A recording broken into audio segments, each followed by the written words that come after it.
Hi, my name is James Frazier, and for our second student presentation in government and economics, I went ahead and chose Australia to do my presentation on and looking at how Montesquieu's principles relate to Australia's government today.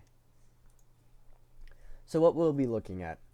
So we'll be looking at the type of government Australia has and how it's powered.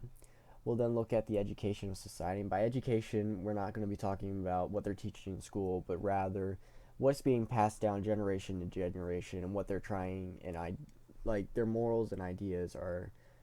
And then we're going to look at whether or not Montesquieu's principles are still present today. So the type of government Australia has. So it's a mixed government.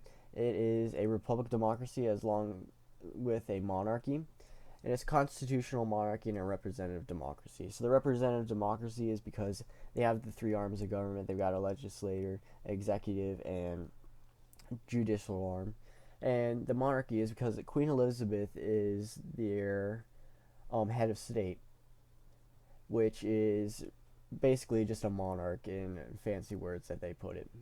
So, and how are these two types of governments powered in Australia today is by virtue and honor, just like Montesquieu said.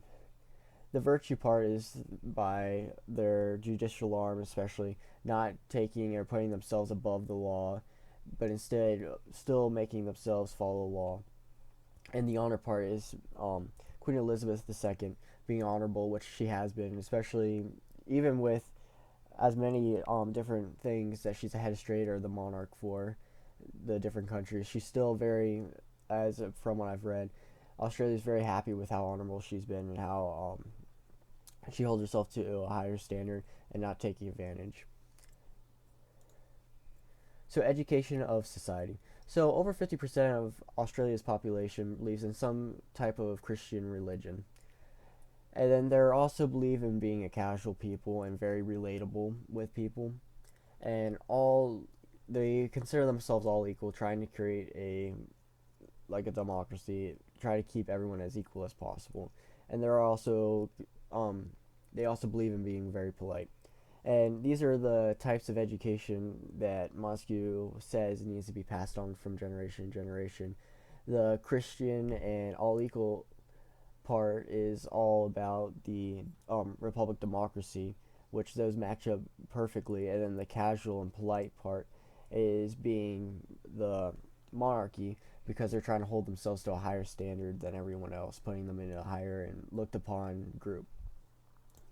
So are Montesquieu's principles still present today? And I would say they are. Looking through all these different things that we have, everything is matching up perfectly from what Montesquieu says and should be present when these types of governments are present to today. Everything's matching up perfectly.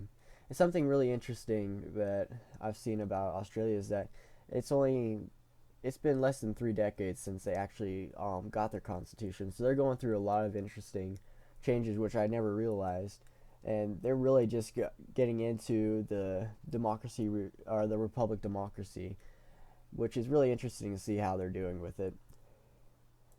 So here's my bibliography. Thanks for watching my presentation, and I'll see you guys in class.